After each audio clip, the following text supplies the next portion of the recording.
मनुष्य को उसकी आदतें ही उसे महान बनाती है। जैसे कि कुछ सीख साधारण और असाधारण। देखिए, वैसे तो मनुष्य साधारण ही है, लेकिन जो व्यक्ति संघर्ष झेलकर सारा भेद भूल जाता है वो असाधारण हो जाता है। जैसे मैंने एक नाम लिया भीमराव अंबेडकर का, जो दलित समाज से आते हैं। आज उनका नाम किसी परिचय का मोहताज नहीं है, लेकिन मैं कभी सोचती हूँ बैठकर, क्या ये व्यक्ति महान इतने संघर्षों को झेल कर किया? कैसे उन्होंने संघर्ष को झेला?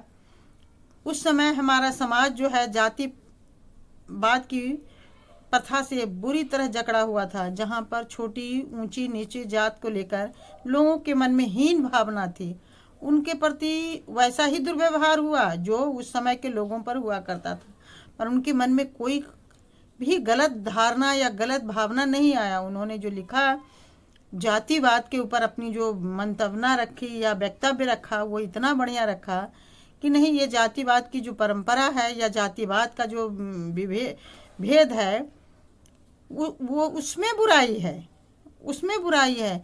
और हम साधारण इंसान क्या करते हैं कि अगर हमारे प्रति कोई गलत भाव रखता है या हमारी जाति के प्रति दुर्भावना रखता है तो हमारा मन जो है दुखी हो जाता है और हम उसका विरोध गलत ढंग से करते हैं। उन्होंने इतने सुंदर ढंग से विरोध किया और बताया कि जातिवाद का जो विभाजन हुआ वो बिल्कुल गलत हुआ। उसमें मनुष्य को उसके श्रम के अनुसार या परिश्रम के अनुसार नहीं बांटा गया, बल्कि उनके जातिगत आधार पर बांटा गया, जो कि गलत है।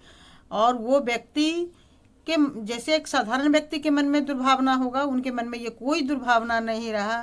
तो मैं सोचती हूँ कि ऊंची शिक्षा मनुष्य को ऊंचे पैदान पर ले जाती है और इन छोटी मोटी बातों को ध्यान में ले। हालांकि ये बातें छोटी नहीं है।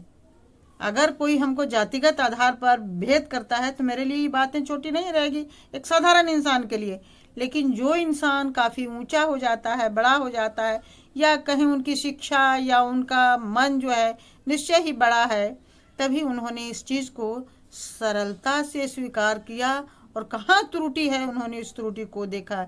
इसीलिए साधारण और असाधारण मनुष्य जो कहा जाता है, तभी मुझे पता चला कि नहीं, भीमराव अंबेडकर का मन जो है काफ़ी महान था, दिल महान था, जो इस त्रुटि को नहीं देखकर सच्चाई के परिप्रेक्ष्य में आए और व्यक्तिगत से ऊपर उठकर वो असाधारण तक पहुँचे। बस मैं यही कहना चाहूँगी, जिस किसी व्यक्ति को अगर इस ढंग की त्रुटि हो तो आपसी विवाद विरोध नहीं, बल्कि आप देखें कि कहाँ त्रुटि है, उसको दूर किया जा सके, ना कि आपसी जातिगत विभेद को लेकर हम एक दूसरे से लड़ते और संघर्ष करते रहें। बस इतना है।